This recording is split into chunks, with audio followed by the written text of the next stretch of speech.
to address that issue, Mr. Speaker, the one big ugly bill will rip nutritional benefits away from millions of Americans, including children, rip food from the mouths of hungry children and hungry veterans and hungry seniors. That is unacceptable. That's one of the reasons why we stand in strong opposition, Mr. Speaker, to this one big, ugly bill. Republicans promised to address the high cost of living in the United States of America. We believe that the cost of living is too high. Housing costs are too high. Grocery costs are too high. Utility costs are too high. Insurance costs are too high. Child care costs are too high. America is too expensive. There are far too many people in this country struggling to live paycheck to paycheck. That should not be the case in the United States of America. But instead of addressing the high cost of living in this one big ugly bill, Mr. Speaker, Republicans are actually going to increase costs, particularly as it relates to the energy bills that everyday Americans pay. Estimated that energy bills will increase by hundreds of dollars a year. That has nothing to do with lowering the high cost of living, making this country a more affordable place. It does the exact opposite.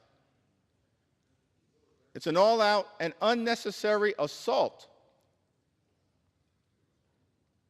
on the clean energy tax credits. The clean energy tax credits that many of my Republican colleagues promised in letter after letter after letter that you would stand behind, but all chose to fold and abandon, fighting instead for special interests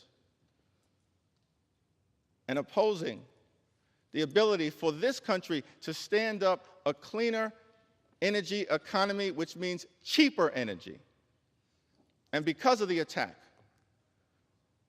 on clean energy jobs, on the clean energy economy, on the economic development that had already been set in motion, often in districts represented by my Republican colleagues and in Republican-led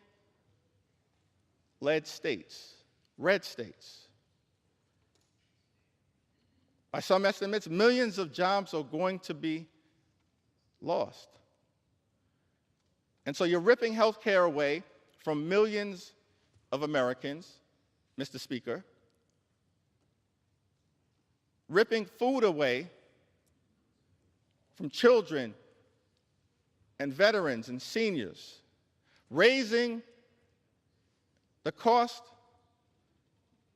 of utilities, of paying your energy bill by hundreds of dollars, stripping away millions of jobs all across America. And what is all of this being done for? To provide massive tax breaks to billionaires all across this country. We are better than that in the United States of America. When we take an oath, convene here, come to the United States Capitol, our job is to make life better for everyday Americans. But the genesis of this bill, the focus of this bill, the justification for all of the cuts that will hurt everyday Americans in this bill is to provide massive tax breaks for billionaires. It's extraordinary. Never in my time here in Congress have I experienced legislation that benefits so few people who fall into the category of the wealthy, the well-off, and the well-connected, while at the same time hurting everyday Americans, that we should be fighting hard to help. Now, all of this apparently is being rushed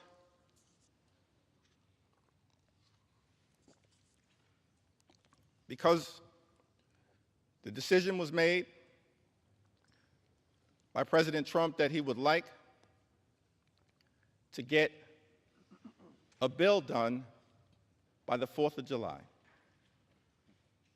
What does the 4th of July have to do with this one big, ugly bill?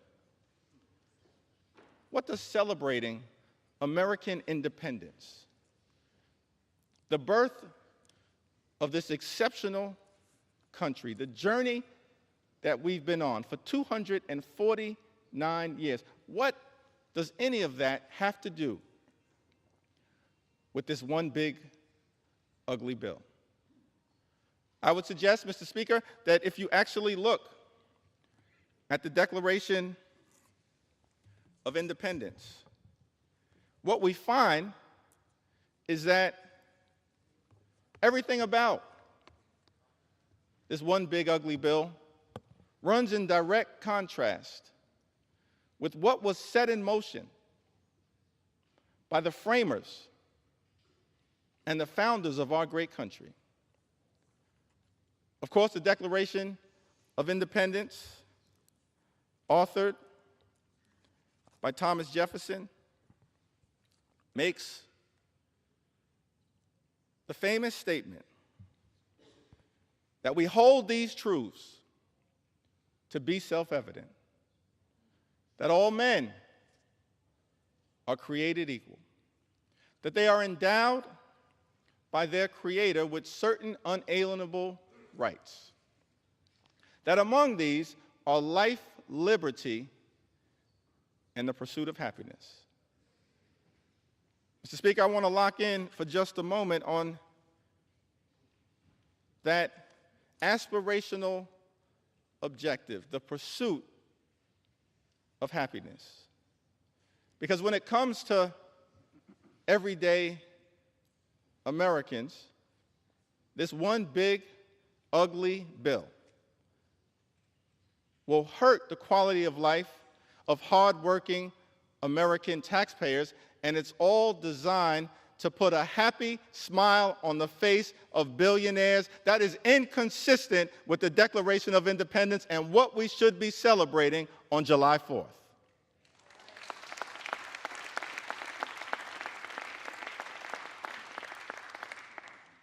I think what Thomas Jefferson and the framers of this country, they set us out on a course of action, a journey, a march toward a more perfect union, in part anchored in the pursuit of happiness, which decade after decade, century after century, leaders who sat at 1600 Pennsylvania Avenue, leaders in this Congress on both sides of the aisle tried to bring about for the greatest number of Americans. But that's not what this one big ugly bill is all about. America is too expensive. There are far too many people who are living paycheck to paycheck here in this great country. That should not be the case. People who are struggling to survive, to make ends meet. Mr. Speaker, imagine a country where everyone can afford to live the good life. Work hard, play by the rules, and live the good life. We haven't reached that place in the United States of America. Imagine a country where everyone can work hard, play by the rules, and live the good life. Good paying job, good housing, good health care, good education for your children, and a good retirement. which means keep your hands off Social Security and Medicare, now and forever.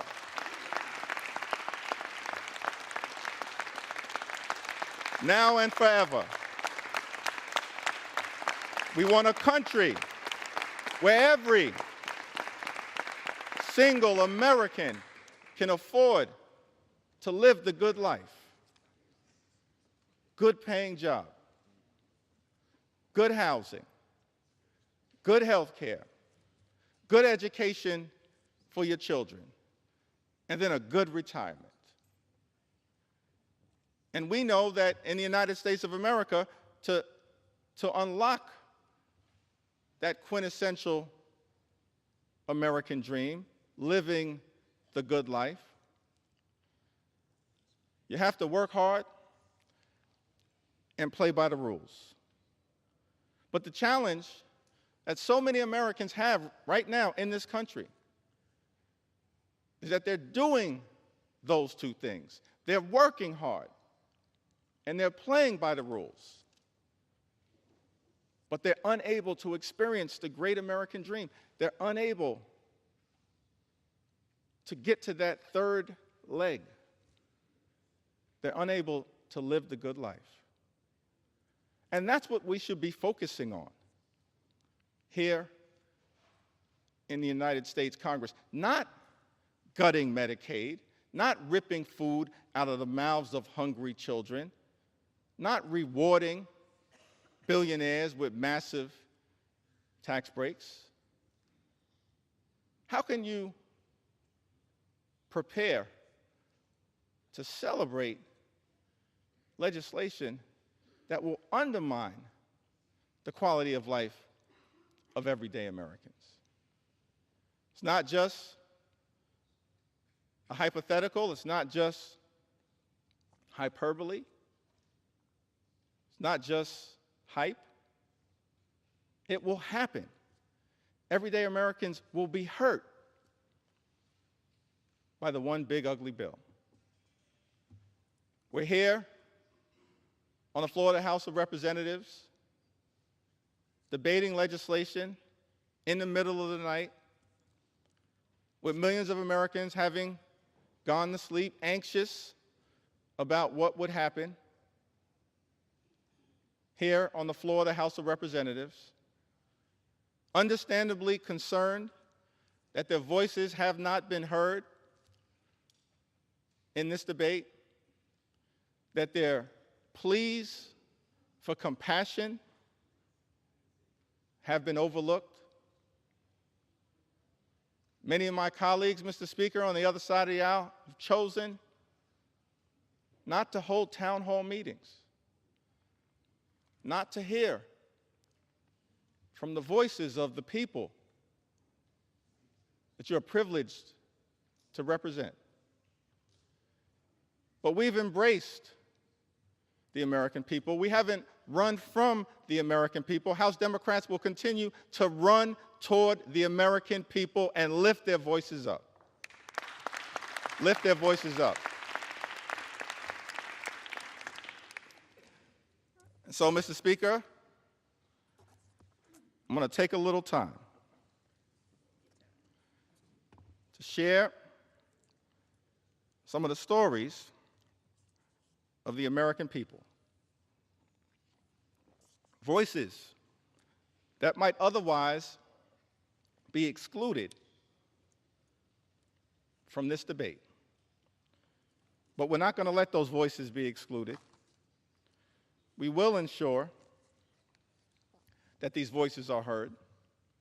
We will continue to do everything we can to bring those voices to life, here on the House floor and beyond, to stand up for the best interests of everyday Americans. And we've heard from many of them throughout this process. I'll share just a handful. With Medicaid expansion, I now qualify for Medicaid. Without insurance, my monthly bill for my 3 injectable drugs would be $3,000. $36,000 a year. And that doesn't include any of my other meds or my medical appointments. Who has that kind of money? That's Charles, who lives in Alaska, district represented by Congressman Nick Begich. Medicare and Social Security keep me alive. I'm surviving on about $13,000 a year, most of it from my Social Security checks. That's just enough to afford my rent, utilities, and food. Without Social Security, I would be homeless. And if Medicare did not pay for my medications, if I had to pay full price, I wouldn't be able to survive. There are so many other seniors who are in the same boat. Without these programs, seniors like me would die on the street. That's Paula, who lives in Arkansas's 2nd Congressional District, represented by my colleague, Congressman French Hill. My son is a 25-year-old young adult with profound nonverbal autism who needs 24/7 support. Our family has relied on Medicaid from the time he was 2 years old, when he began early intervention services. At 3, when he was diagnosed with autism, a private health insurance denied him coverage for his pre-existing condition. Medicaid stepped in to provide health care. From that point until today, home and community-based services through Medicaid have been vital to our son's health and well-being. Medicaid also helped his school district pay for medically necessary therapies at school. Our son is thriving and healthy, and our family can support him at home because of Medicaid. That's Robin. She lives in Arizona's 1st Congressional District, represented by David Swiker. These are stories from everyday Americans who've written to us to say to this Congress, stand up for our health care, Mr. Speaker. Don't stand up for billionaires. Stand up for everyday Americans, for our health, for our safety, and for our well-being.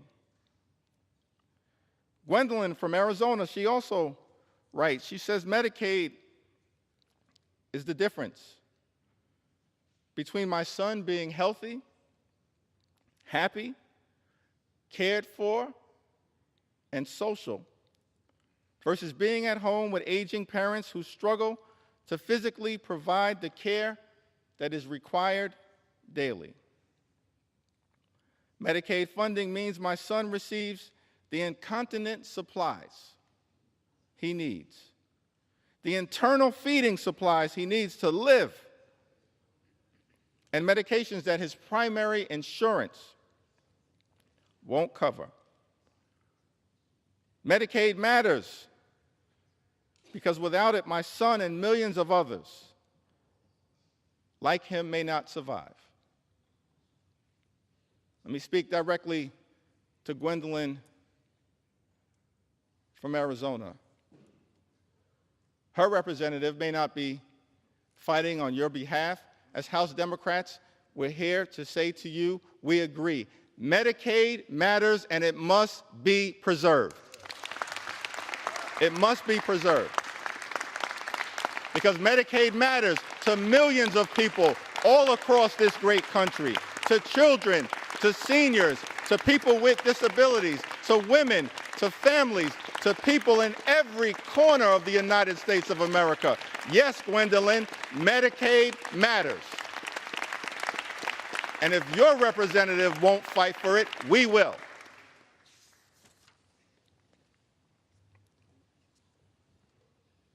Brenda,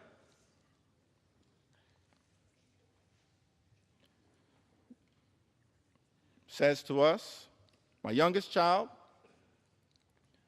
is a nonverbal 43-year-old female with autism who has been on Medicaid since she was 12.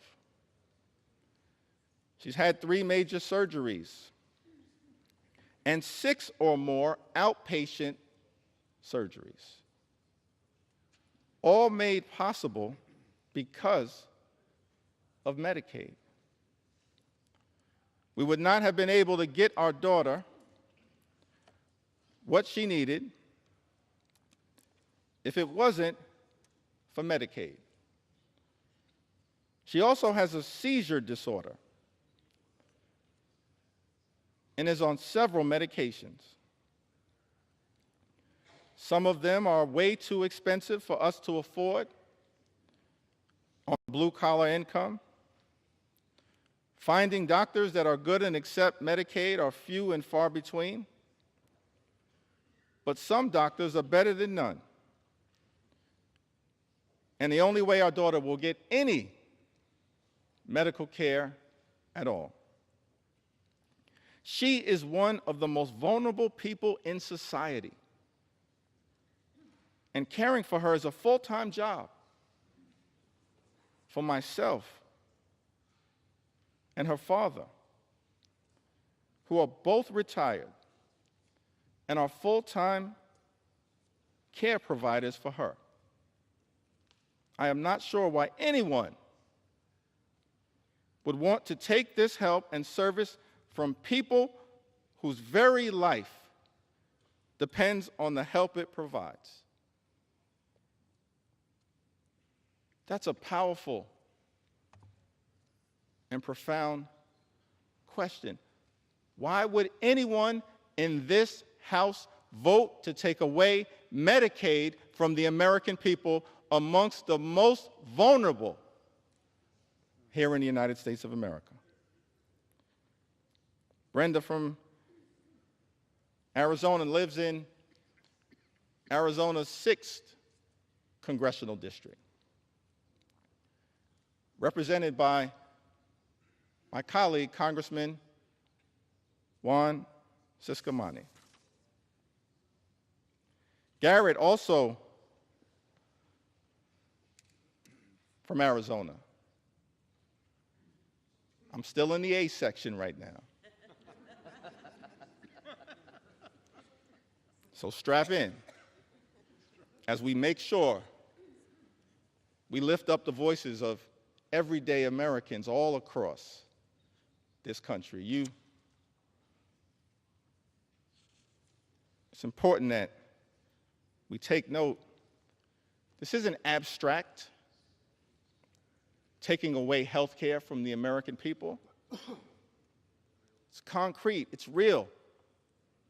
It has devastating implications. Garrett says, I was diagnosed with cerebral palsy at birth. Cerebral palsy at birth. Thanks to Medicaid,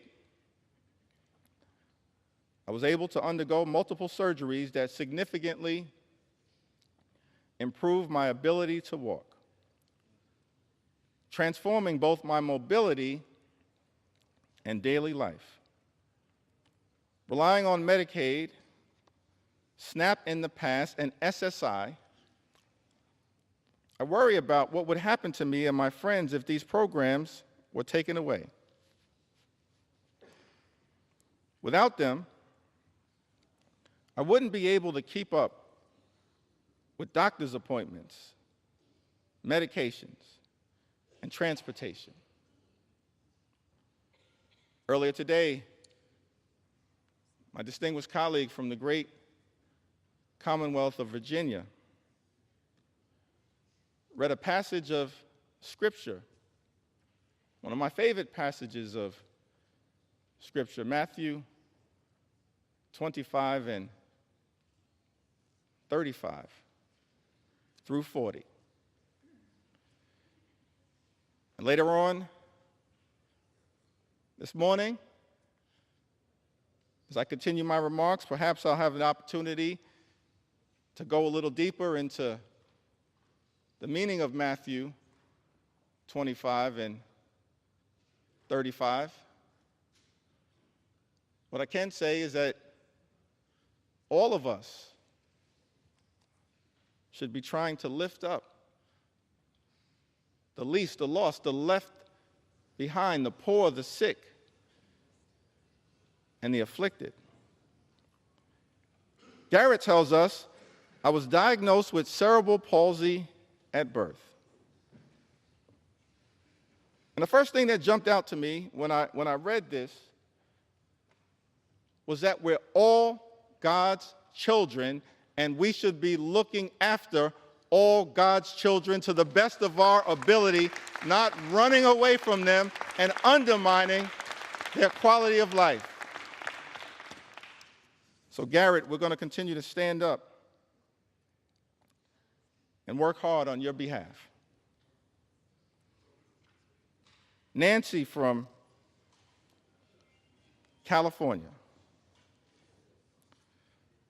That's a great name, Nancy from California.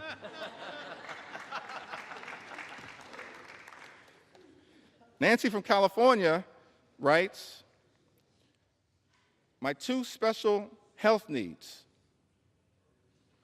former foster children, depend on Medicaid for a dizzying array of health services, ranging from over 20 pediatric medical specialists and palliative care to behavioral health and occupational therapies.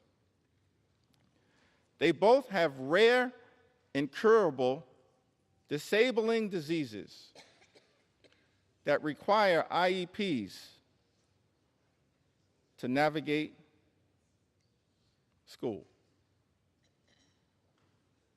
She continues, but I want to pause right there. I think that's an important point, talking about her children and the IEPs to navigate school. We should be looking out for children like Nancy's two beautiful former foster care children, her two special health needs children, as she calls them. It's one of the reasons why the Department of Education is important. Public schools are important. Nothing in this bill supports public education. In fact, this one big, ugly bill represents an attack on public education. And that is not consistent with what we should be doing as we prepare to celebrate our 249th birthday and lifting up this pursuit of happiness. Nancy continues, the ACA protections for pre-existing conditions and the removal of lifetime caps are also essential. My youngest child requires medical care that I simply cannot afford, costing between $750,000 and $1 million per year, depending on how stable her health is. I work part-time, but the caregiver burden is too demanding for me to maintain a full-time job. As a single widowed mother, Medicaid has become a lifeline. for keeping my kids as well as possible. Nancy lives in California's 1st congressional district, represented by my colleague, Congressman Doug LaMalfa. Laura lives in the Central Valley of California, an area of the country with the highest concentration of Medicaid recipients. The highest concentration of Medicaid recipients. I've been raising my 6 grandchildren for 15 years, and they are coming of age, but not many jobs are available. Also, my 16-year-old grandson depends on Medicaid and EBT to survive. He takes many medications a day.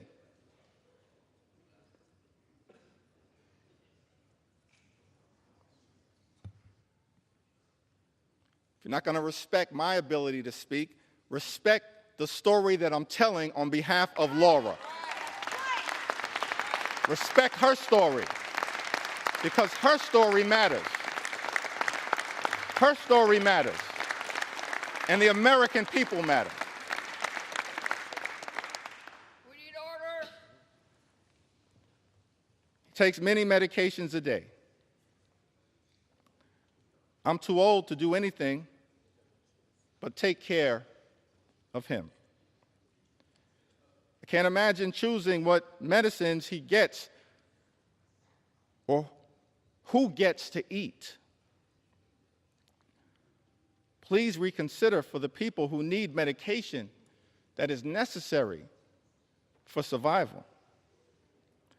Universal access to food and meds would lighten the worry that we carry. Not having to worry about food and medicines gives me more time to care for my 26-year-old grandson, who is quadriplegic due to a head-on collision last year. Please don't make him suffer anymore. He needs food supplements and many medications every day to survive. Laura lives in California's 22nd congressional district, a district that is represented by my colleague, Congressman David Valadao. Just happens to be the district that has the highest concentration of Medicaid recipients in this country. Laura, I don't know what your Congress member is going to do. Every single House Democrat is fighting hard to protect your Medicaid. We value you, and we're working hard to defend you. Jackie is from the Orange County area of California. My son is 34 years old. He has Down syndrome and autism and lives at home with his aging parents, Dad, 82, and Mom, 71. His biggest joys in life for him are his day program and eating out. How small are his desires? And you want to take that away from him. He requires much care.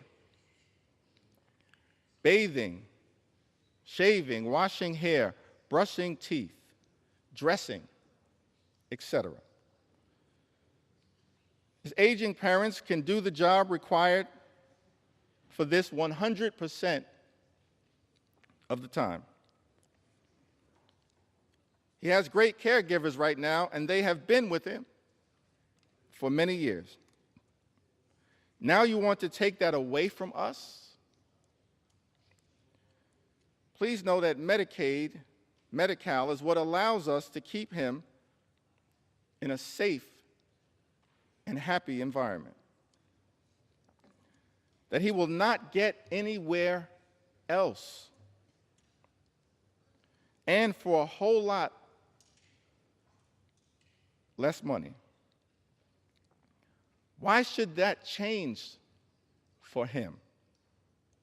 Jackie asked. Please be respectful of families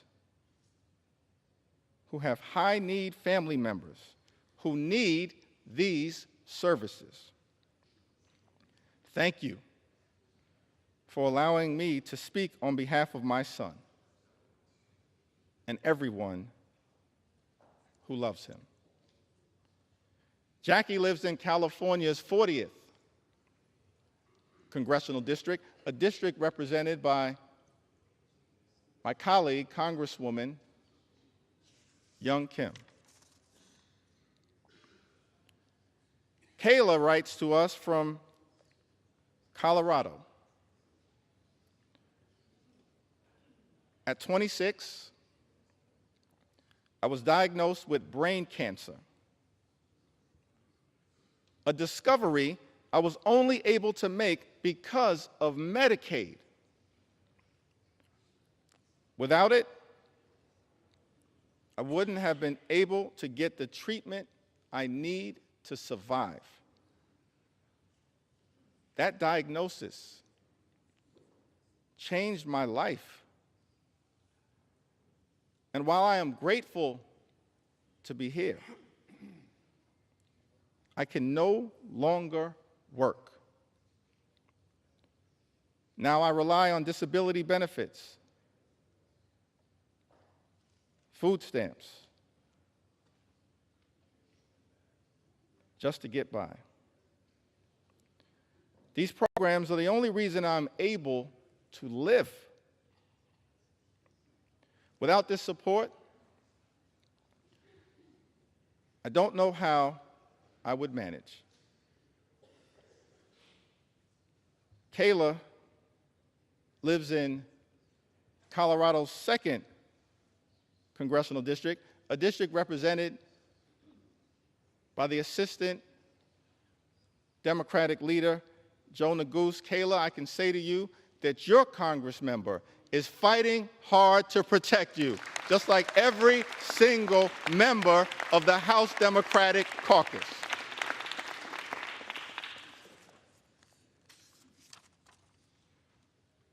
Ashley writes to us from Colorado.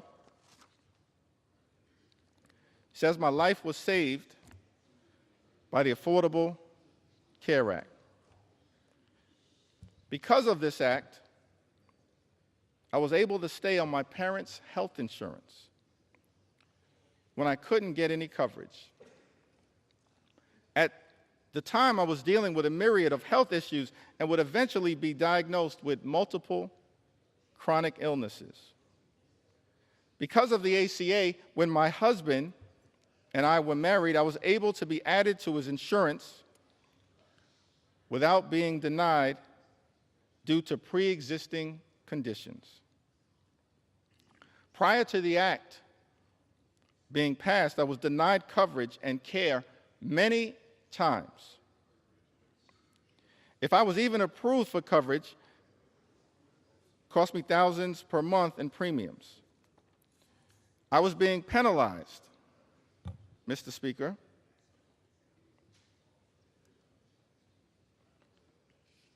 for being sick. There were many times when I could not get coverage that I had to choose between which prescriptions I would get to have or whether I would get all my meds or the groceries we needed. You know, there are far too many people in the United States of America right now, before experiencing the devastating consequences of this one big, ugly bill,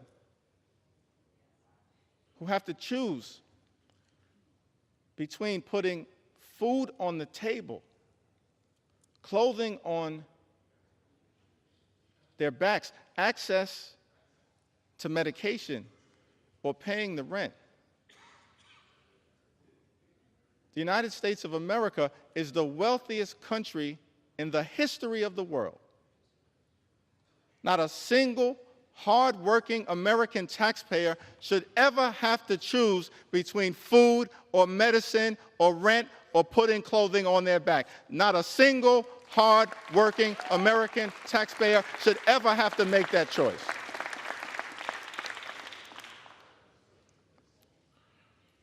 If people did not have to worry about health care being accessible, they would be able to be seen when necessary. And when people are able to see doctors when they are unwell, they can stay healthy for longer periods of time.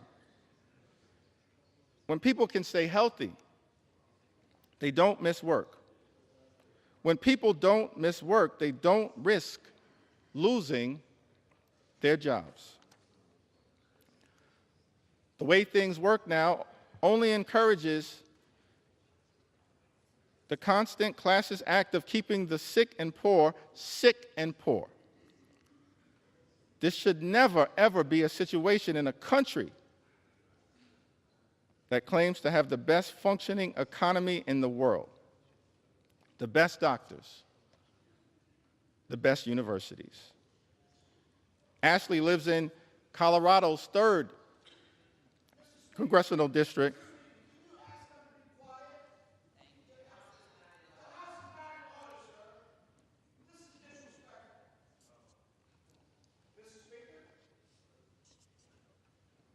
The gentleman is not recognized. The House will be in order. Ashley New York's recognized. Lives in Colorado's 3rd congressional district, represented by my colleague, Congressman Jeff Hurd. Ann also writes from Colorado. Through the Medicaid waiver, Scott, Ann's son, was placed in a group living situation that worked out for a while, but was eventually kicked out. After that, he moved back in with me, but ended up homeless once more, before finally being placed back on a Medicaid waiver program. Now he's doing really well. His job, which he loves, also receives funding through Medicaid, so that people with disabilities can be employed and be productive members of the community. Without Medicaid, he probably wouldn't be alive today. Without this assistance, we likely wouldn't be where we are now. And I doubt that there would be a happy ending to this story. Ann lives in Colorado's 6th congressional district, a district represented by our colleague, Congressman Jason Crow, who is also fighting hard to protect your interests, and as every single one of us in the House Democratic Caucus will continue to do. We believe in America, health care is not simply a privilege that should be afforded to the wealthy, the well-off, and the well-connected. It's a right that should be available to everyone. A right that is still imperfect at this moment, that we are working hard to perfect. But this one big ugly bill, the largest attack on health care, Mr. Speaker, in the United States of America moves us in the opposite direction. Daniela is also from Colorado. She writes to us, Medicaid has been a lifeline for our family, especially for my 5-year-old daughter who has autism. That's the thing, Mr. Speaker. Medicaid is important for so many Americans all across this country, including people with disabilities. It's a necessary lifeline so that parents can help their children live a better life with dignity and respect. Why would any legislation that this House passes attack health care available to families that are pouring in everything they have to help their child under difficult circumstances live the best possible life? It perplexes me, Mr. Speaker, that this bill would go after the health care of people like Daniela and her 5-year-old daughter. Daniela says that as parents, we've faced many struggles trying to balance full-time work, starting a real estate business, and still being there for our 3 other children. It's been overwhelming at times, and finding the right support for her hasn't always been easy. But Medicaid has provided therapy and services that have made a world of difference in her life. These therapies have helped her make progress, feel seen, and connect with her peers, which means everything to us. It's allowed her to be a part of the world, to feel included, and to overcome obstacles that seemed insurmountable at times. Medicaid has helped us give her the opportunities she deserves, and millions of other children in the United States. Mr. Speaker, Daniela lives in Colorado's 8th Congressional District, a district currently represented by Congressman Gabe Evans. Currently represented.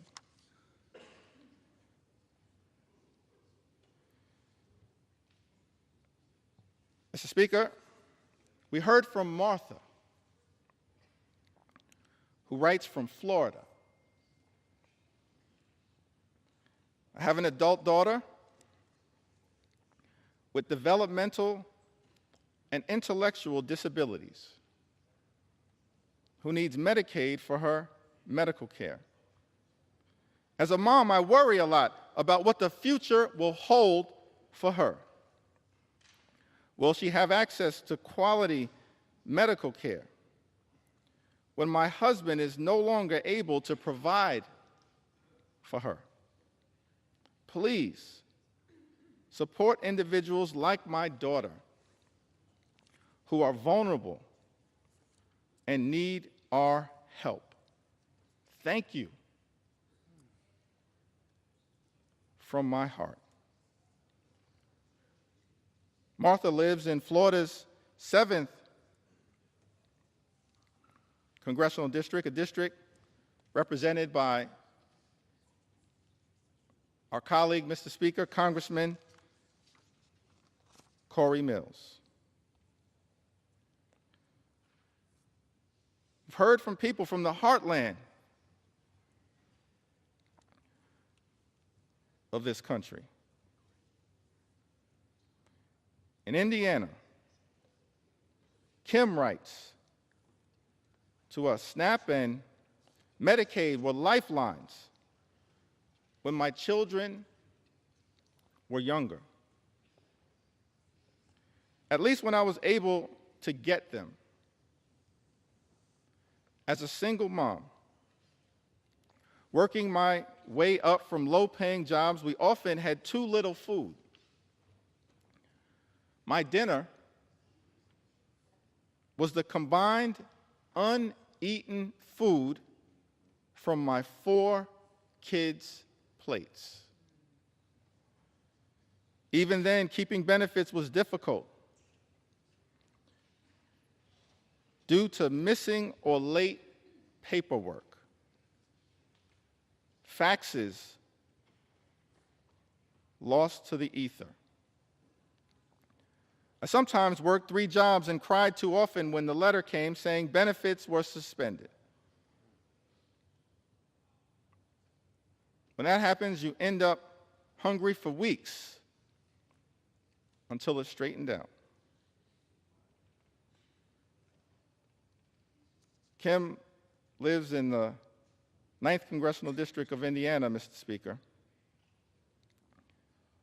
She says, SNAP and Medicaid were lifelines when my children were younger,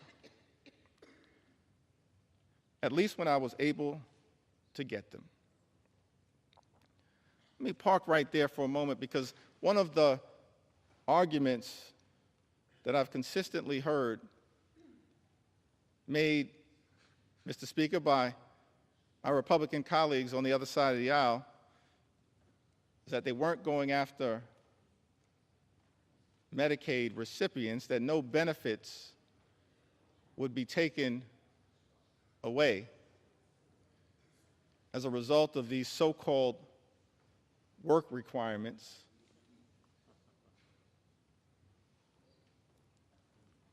Let's fact check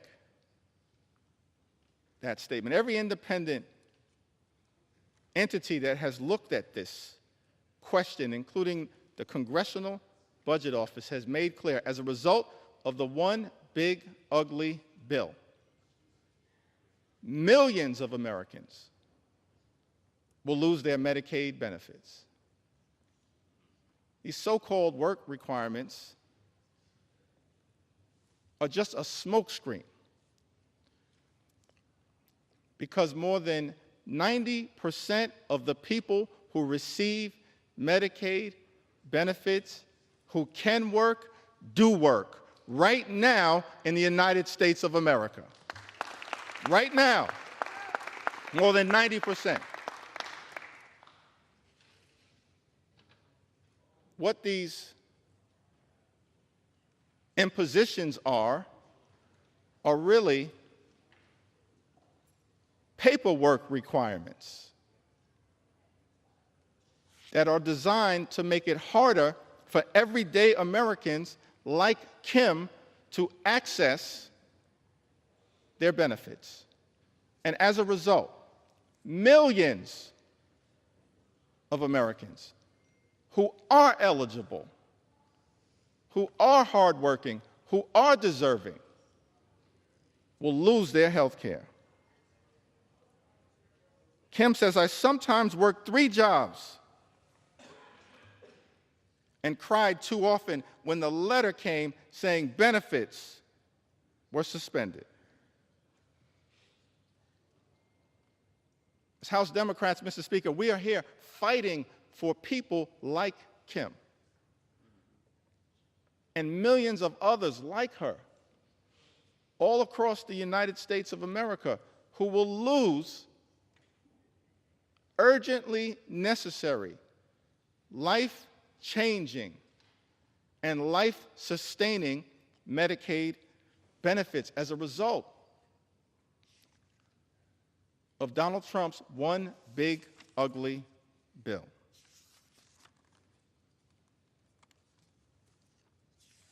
We hear from Maria, from Iowa,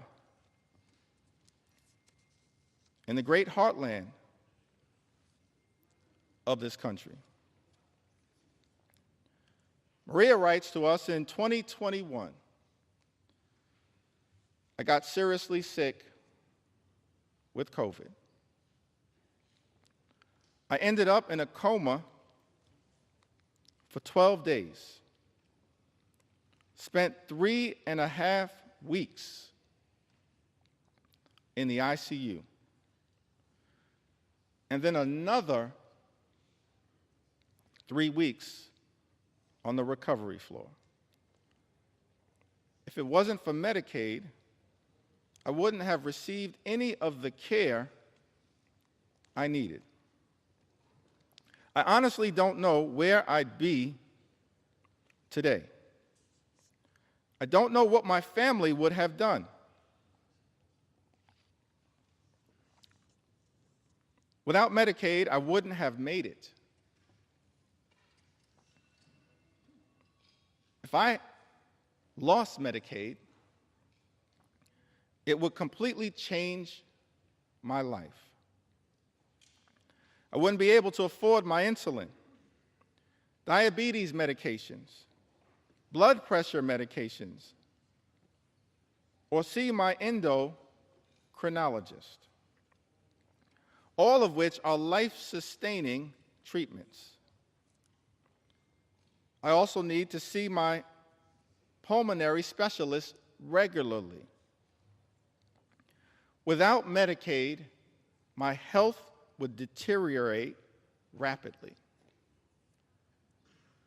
That's a statement that applies to millions of Americans all across this great country.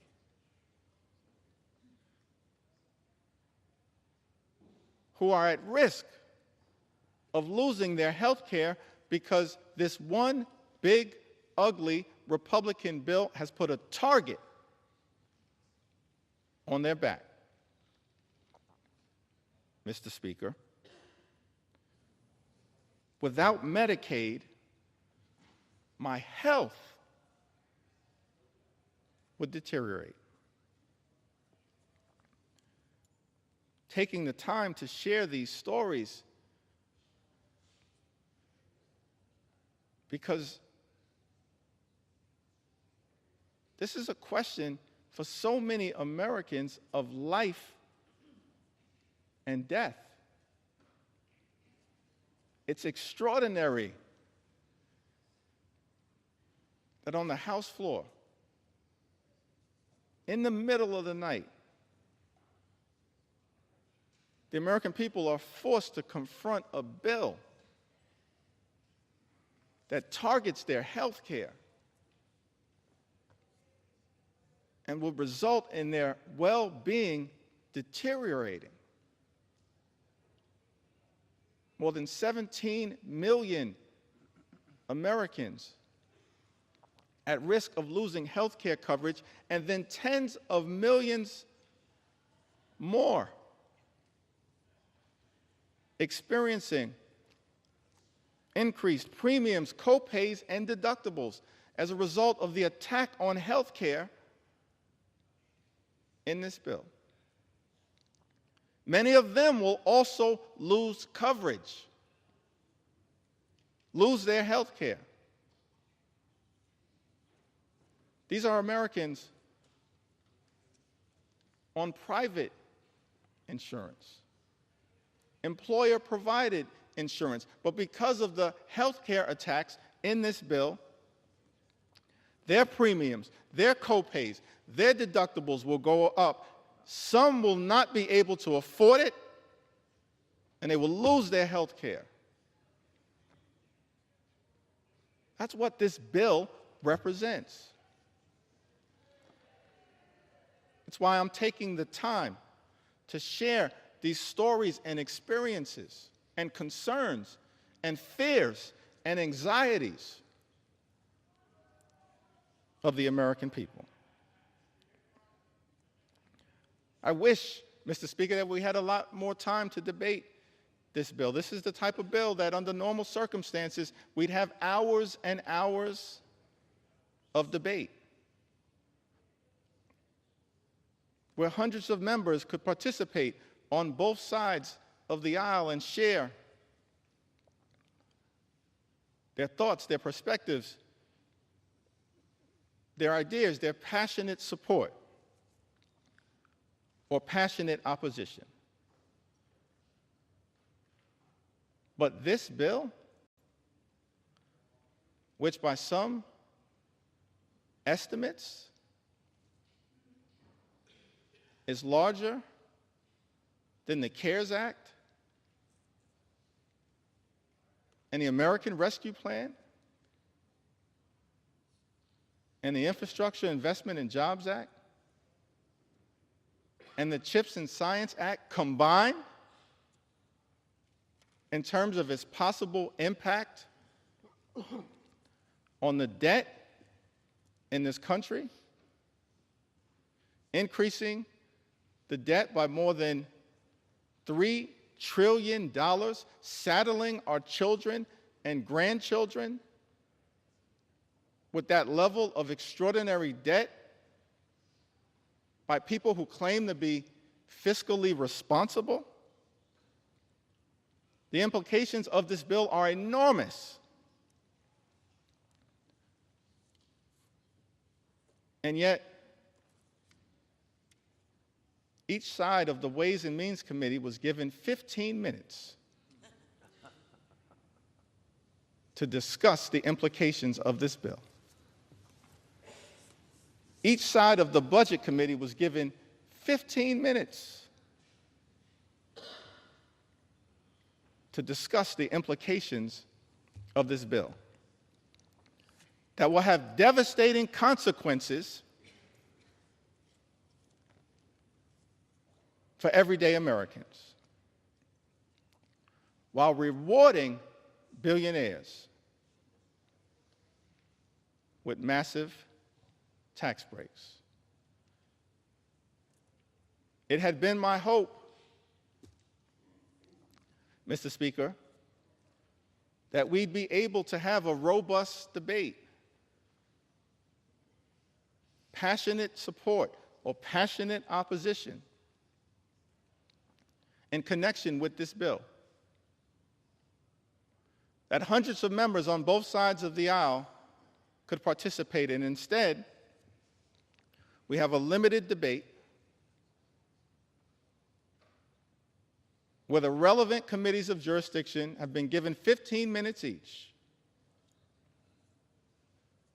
on a bill of such significant magnitude as it relates to the health, the safety, and the well-being of the American people. And because that debate was so limited, I feel the obligation, Mr. Speaker, to stand on this House floor and take my sweet time to tell the stories of the American people. And that's exactly what I intend to do. Take my sweet time on behalf of the American people, on behalf of their health care, on behalf of their Medicaid, on behalf of their nutritional assistance, on behalf of veterans, on behalf of farmers, on behalf of children, on behalf of seniors, on behalf of people with disabilities, on behalf of small businesses, on behalf of every single American. I'm on this House floor after 6 a.m. and I'm planning to take my sweet time.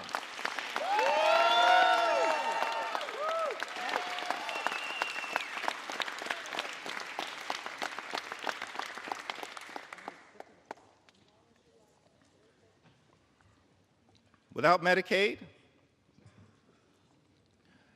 I wouldn't have made it. If I lost Medicaid, it would completely change my life. It would also severely affect my husband with epilepsy. Without Medicaid, he wouldn't be able to afford his seizure medications, which means he'd have seizures every week, like he did before. This would leave him unable to function or work. Before he had Medicaid, he'd have a seizure. And it would take him days to recover. His health is inconsistent, which makes it hard for him to hold down a job. I still have my house, my car, my husband, and my health. Thank God for that. But why should we have to struggle so hard just to live? In a country with so much wealth, I'm considered one of the lucky ones.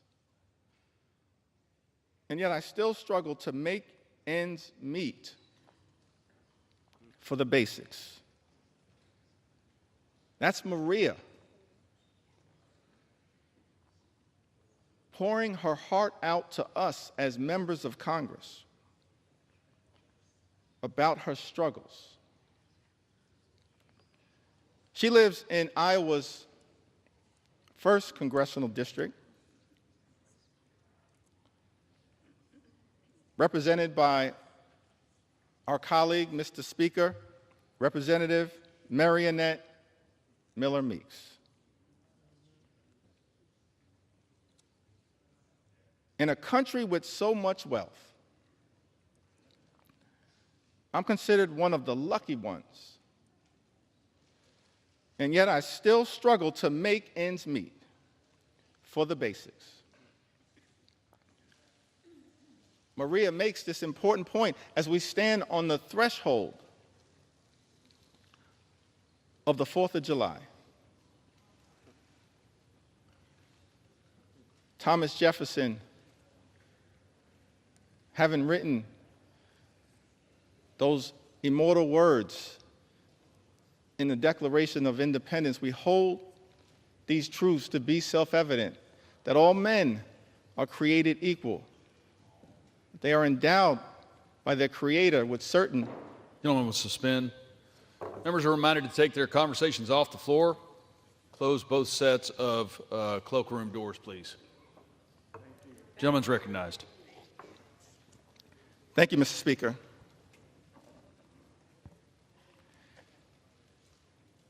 If I'm not going to get any love for the other side of the aisle, I would expect that at least Thomas Jefferson would.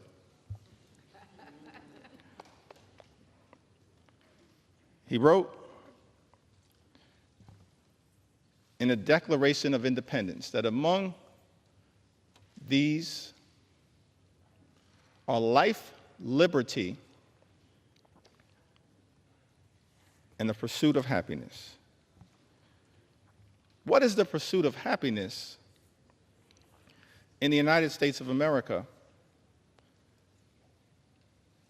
here in the year of our Lord, 2025? Imagine a country where every single American can afford to live the good life. Work hard, play by the rules, live the good life. That's the American dream. But our concern as Democrats is that in the wealthiest country in the history of the world, there are far too many people, like Maria from Iowa, who are unable to achieve that American dream, unable, despite working hard and playing by the rules, to live the good life, good paying job, good housing, good health care, good education for your children, and a good retirement. That should not be too much to ask for here in the United States of America. But instead of working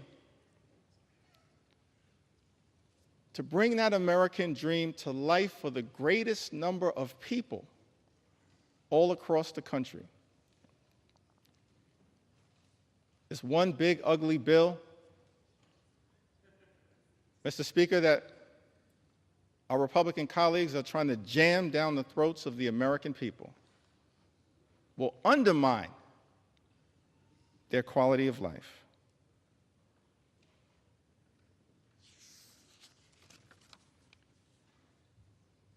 Also hear from Patrick. Lives in the heartland of this country. One of the good people of Iowa, who says, I'm a registered nurse in the ICU at the VA hospital in Iowa City. I've worked as a nurse for 30 years, and I'm a native Iowan. I have 2 disabled children who are on Medicaid. My son had a severe brain injury as a child and requires extensive physical therapy, occupational therapy, and speech therapy. My daughter is autistic and lives independently on housing provided by Medicaid. Before we had Medicaid, we were bankrupt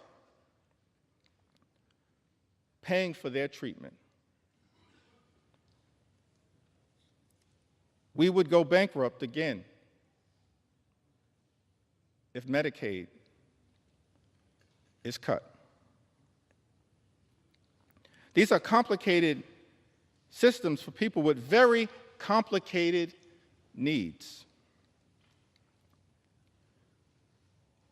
These quote-unquote common sense solutions they're coming up with are not based in reality.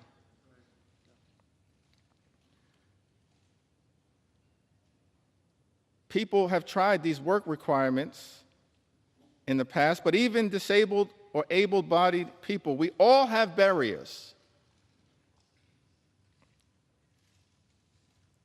From childcare, transportation, monetary limitations. It's a foolish idea to think that this won't have a negative impact. They're just trying to remove people from the program, and it's cruel. Patrick, you are correct. Thank you for your service as a registered nurse at the VA hospital. And thank you for all that you are doing to love and cherish your 2 disabled children who are on Medicaid. And you're exactly right. What is contemplated in this one big, ugly bill is wrong, it's dangerous, and it's cruel. And cruelty should not be either the objective or the outcome of legislation that we consider here in the United States House of Representatives. Mr. Speaker, cruelty should never be the objective or the outcome of legislation that we consider here in the House of Representatives. But it is cruel to take away Medicaid from the American people.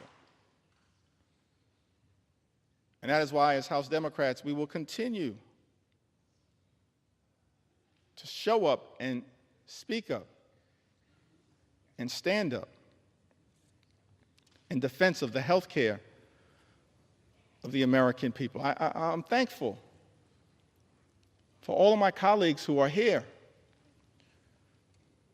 who throughout this process, a difficult process, have stood up over and over and over again on behalf of the health care of the American people. Thankful for my colleagues in leadership, Whip Catherine Clark and Chair Pete Aguilar, and all of the members of House Democratic leadership. Thankful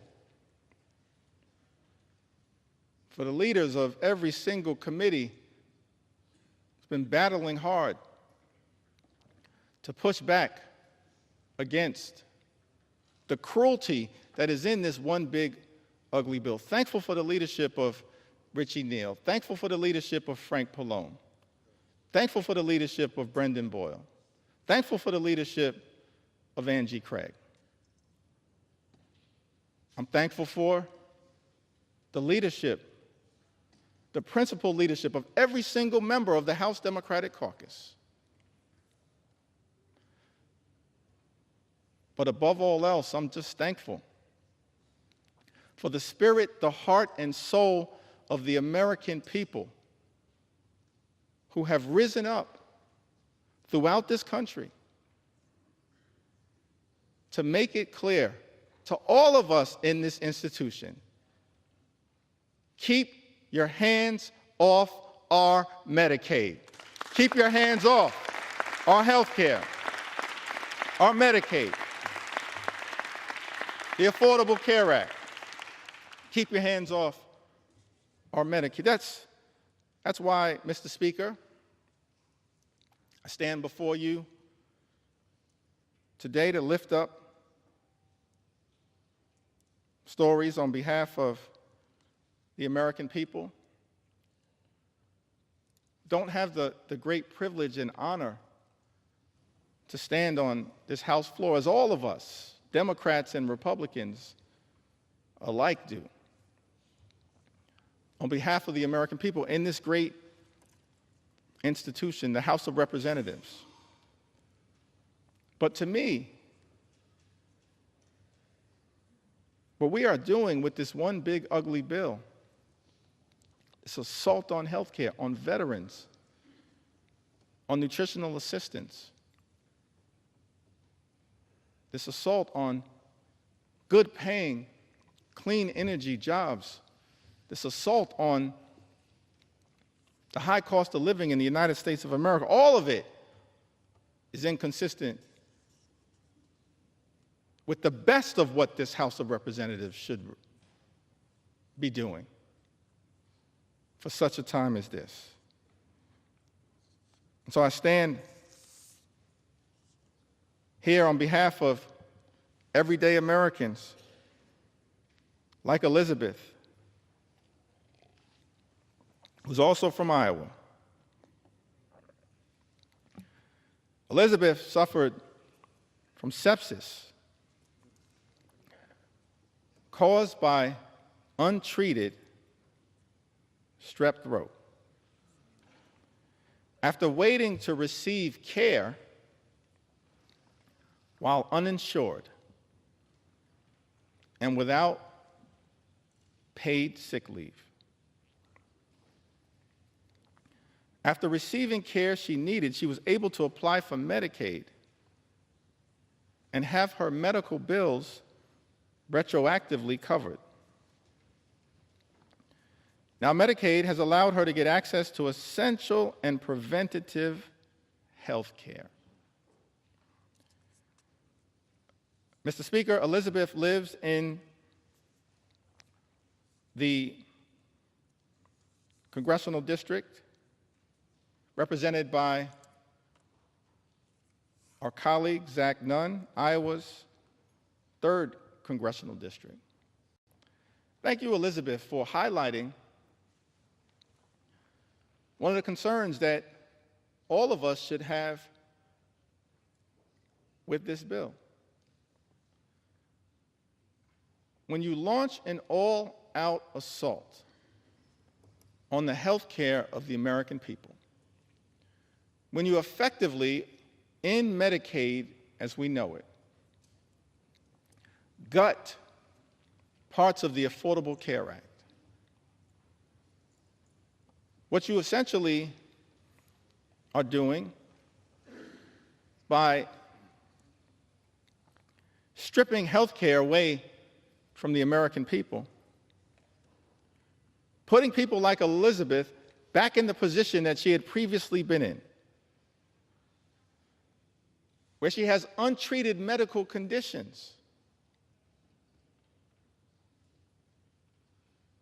that won't get better on its own, it will likely get worse and lead to further medical complications. Why would we do that to the American people? That is wrong. We should be lifting people up in this country, not tearing them down. We should be lifting up everyday Americans, not tearing them down, and putting them at risk of their life, their quality of life, their health, their well-being getting worse. We hear from Becky from the great state of Louisiana. By the way, Louisiana is a state with some of the highest percentages of Medicaid recipients of any state in the Union. Any state in the Union. And Louisiana is a state at risk of suffering greatly as a result of the all-out assault on Medicaid that is part of Donald Trump's one big ugly bill. Becky tells us,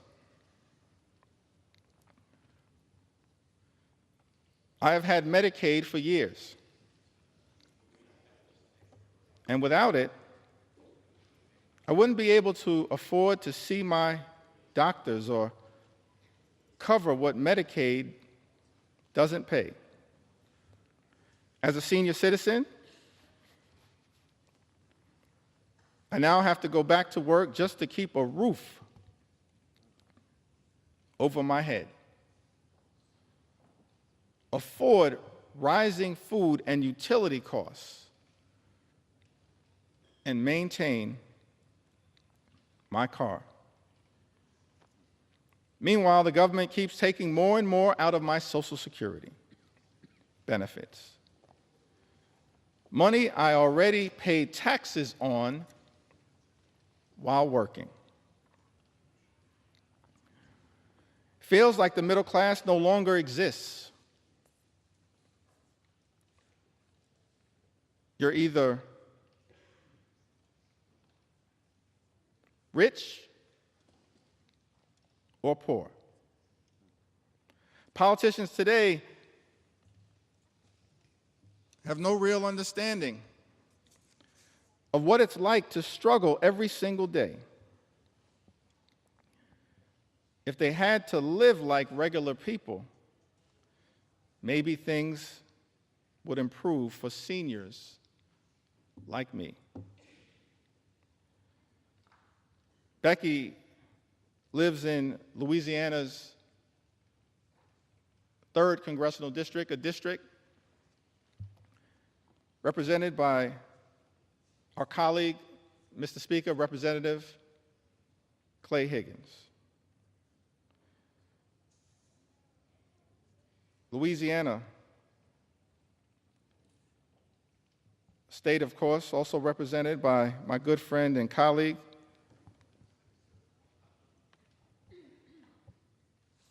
Congressman Troy Carter, who I see is here with us in the chamber also, Cleo Fields, another good friend and colleague, Louisiana, a state that stands to suffer mightily as a result of this all-out assault on Medicaid. Now, I heard my distinguished colleague, Mr. Speaker, the House Majority Leader, someone who personally respect his resilience, his perseverance, his journey. I think he comes by his views in good faith. It's his perspective, it's the speaker's perspective.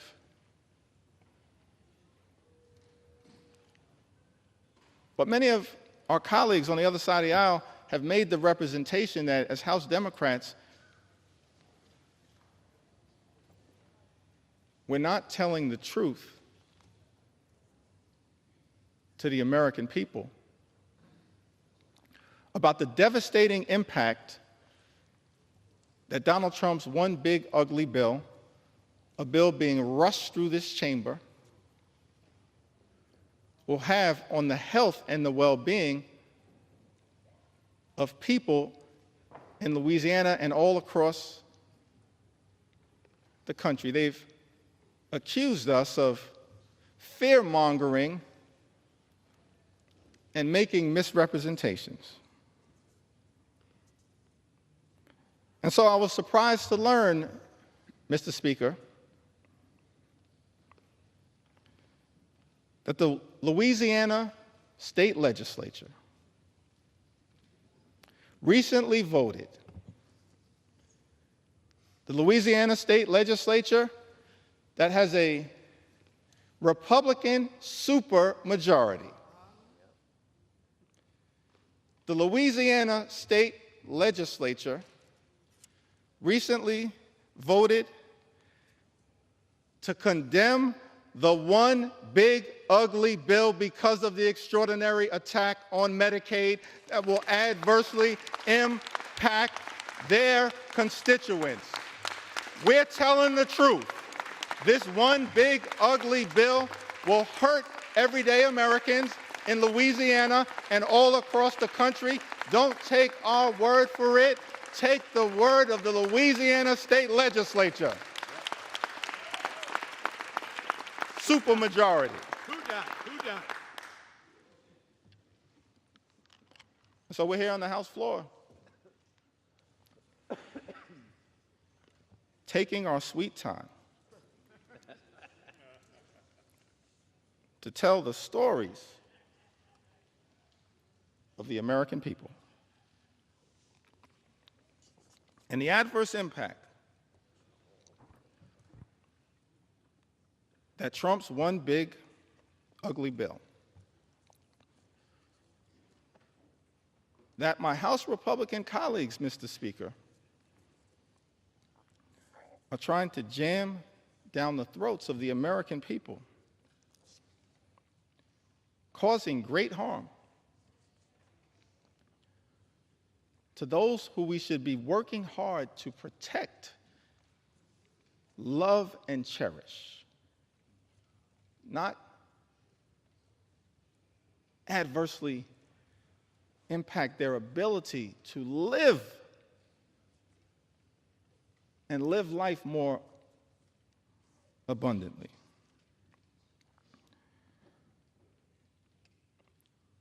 Tamara, who lives in Louisiana's 4th Congressional District, represented by the Speaker of this great House. I have depression and PTSD. I'm unable to work and rely on Medicaid to get my monthly medications to keep me essentially alive. Tamara, we're going to continue to fight hard on your behalf. We heard from Emily, who lives in the Commonwealth of Massachusetts.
everyone. Could I ask all members of the press to kindly work with us on this one and move to the grey line where you'll see my colleague, Martin.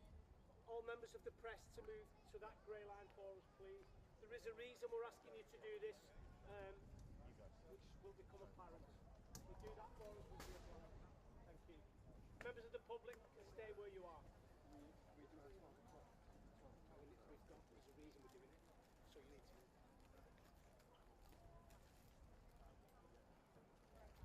Sir, could you move off, please, with your camera? Sir, could you move off, please, with your camera?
Excuse me, sir.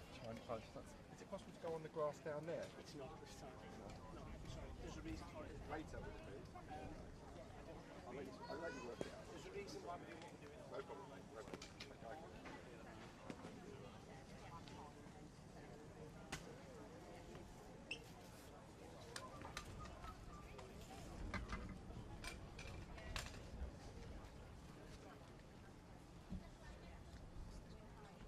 Yes, hello there.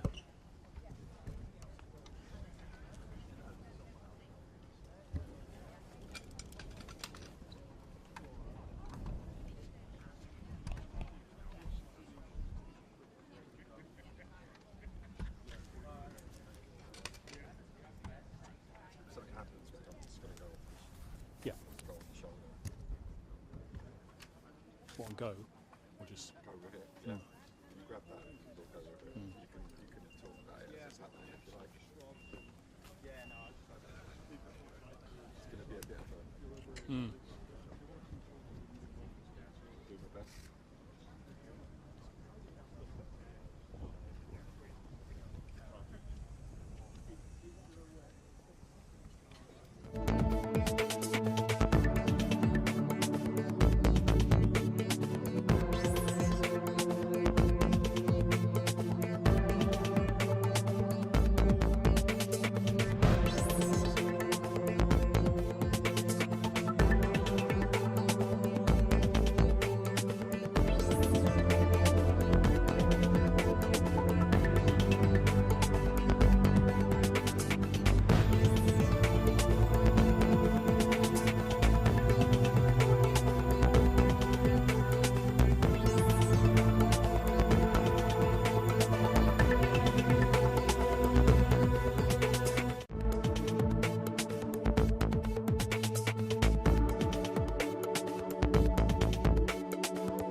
We can bring you pictures now. As you can see, the Deputy Prime Minister, Angela Rayner, who actually was in Liverpool today to deliver a speech alongside Steve Rotherham, the Liverpool City Mayor, bringing flowers down to Anfield to join those many fans who have done the same this morning. This impromptu shrine to Diogo Jota that has been set up on a little grassy area outside the stadium.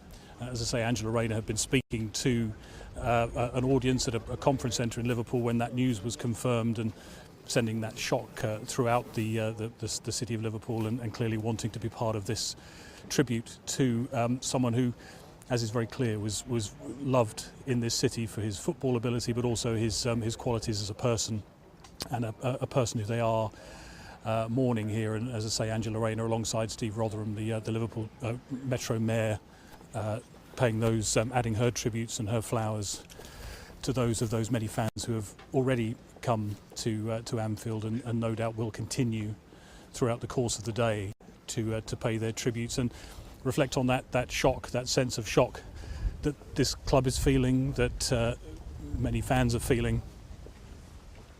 What's happened over at night to Diego and his brother, and especially given he's recently married, he's got 3 very young children, and I think the whole world actually is really devastated and shocked by such a tragic end to, you know, someone who is well loved here in Liverpool, and I think the whole city is there to support his wife and children and his family.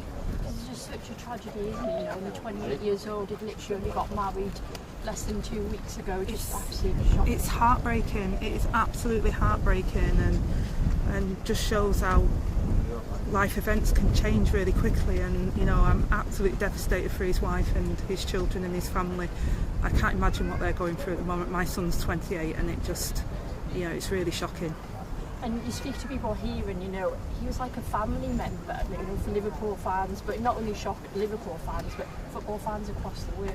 Yeah, his life and his career had only just started. You know, he's done an incredible job here at Liverpool Football Club, one of their greatest strikers, and you know, just getting married, having his young children, you know, looking forward to all the great things that he was going to do here and in his life. And it's just so heartbreaking and devastating for people who have, you know, woke up to the news this morning. And you know, it's hard. You know, I came here for local government conference, and then just to hear that sad news, and then I've been here and I've been over at Everton today, and just seeing the outpouring across the whole of the city is, you know, it's incredible. What our condolences are, and our thoughts today primarily are with Diego's family, his wife and his children.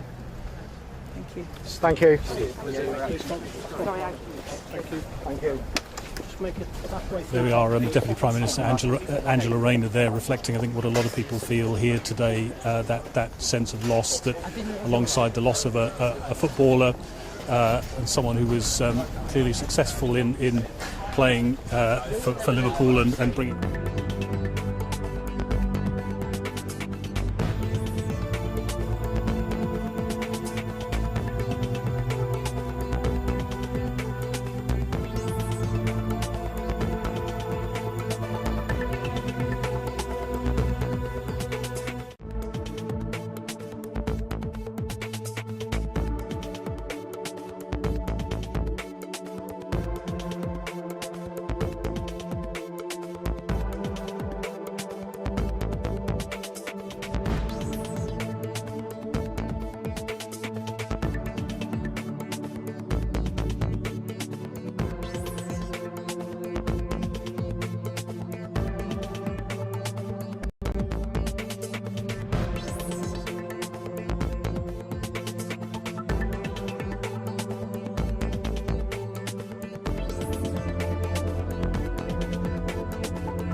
Jota was certainly one of those.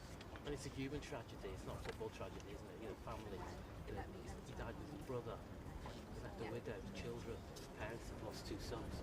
Yeah, and that's the thing that I think will resonate far beyond football fraternity. You know, this will be a tragedy of massive human proportions.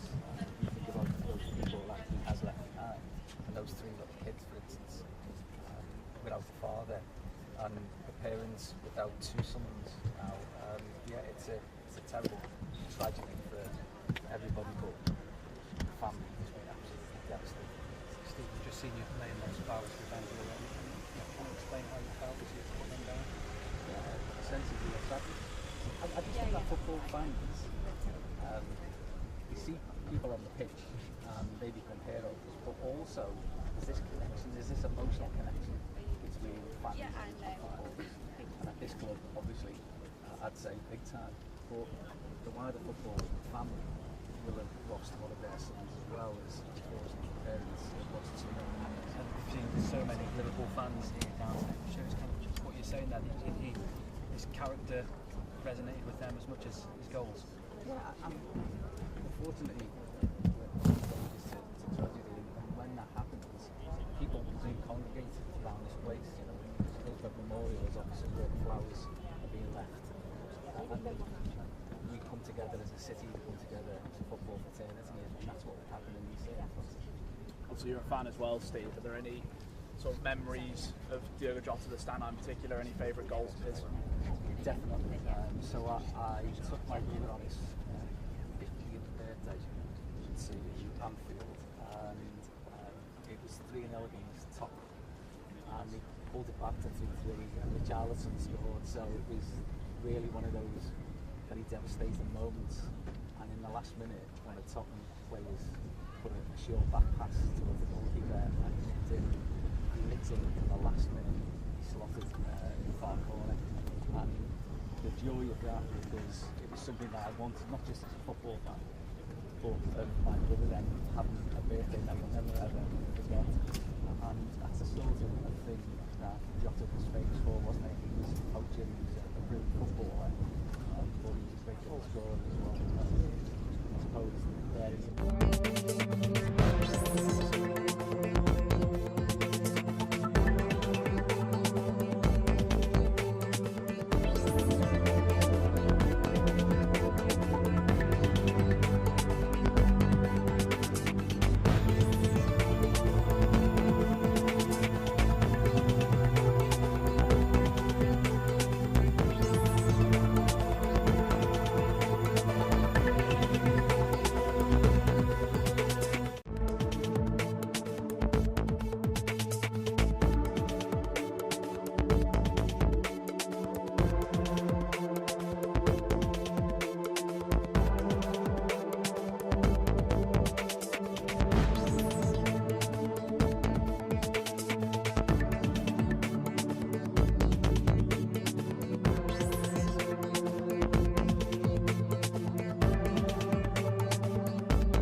forestalling future need.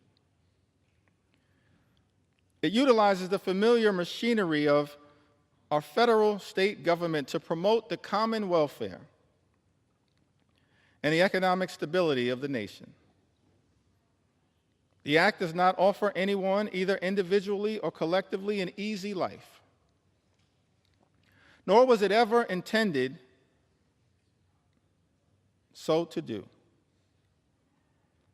None of the sums of money paid out to individuals in assistance or in insurance will spell anything approaching abundance. But they will furnish that minimum necessity to keep a foothold. And that is the kind of protection Americans want. It's a bit early to be thinking of what that might look like, but I'm absolutely certain. Don't forget that those lads who will be kicking a football for Liverpool come the start of the season, they're his mates. They're his mates. I've played for him for years and will have had fantastic occasions and joyous moments together. So they're going to feel it as well. And I think when the time's right, the club will do something. Thank you very much for that. Take care of yourself. Steve, ITV News. I just had one more question. You said all of it there, I think, but it strikes me this is a club that has endured a lot of tragedy over the years, perhaps more than most. And even thinking back to just a month or so ago with the parade, this is yet another time when these fans and the city as a whole have to come together and deal with that again. How does the city deal with that? As it always does, there's a special camaraderie in this city, there's a special solidarity, and some people mistake that for either arrogance or any other trait. It's not, it's about genuine affinity for each other and this place, and football plays a large part in that. So football is vital to people here. That's why when something happens, they do come together, and both sides come together now here, and will again on this occasion. You're going to get the legendary football family demonstration. Give us a second, Sky. Just a quick love, Sky. That's a great I don't know what to ask, I don't know what to say. What are your feelings today? Like most people, you know, the first thing you do is to check whether it's a genuine story, and then the devastation of the reality that such a young lad has been lost, such a talented lad has been lost, not just to football, but to his family and his parents, and certainly those three little kids that now are without a father. So you look at it as a human tragedy rather than a football issue. How do you think the city reflects on him? How do you think the city will remember football fans and non-football fans on what he's done, bearing in mind a few weeks ago the euphoria here?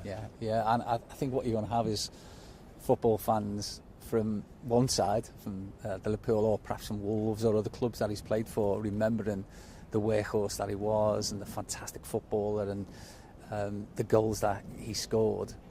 But also you'll have the football family and those people who've been on the receiving end of that, acknowledging the real talent of a young lad like him, and such a loss to football, but such a massive loss to his family.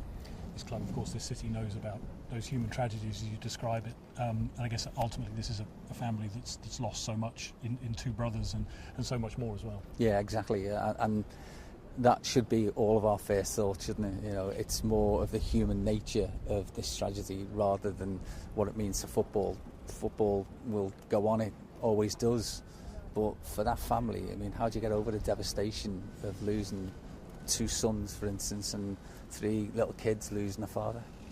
Thanks very much. Thanks, Steve.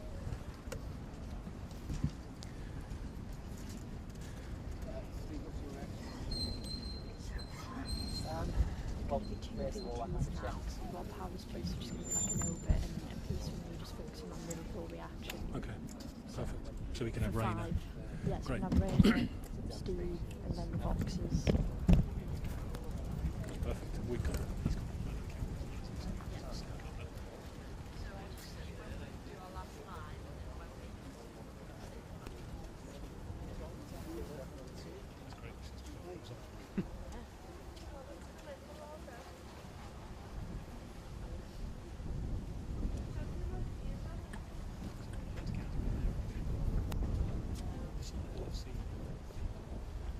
don't know, I haven't looked at the footage yet.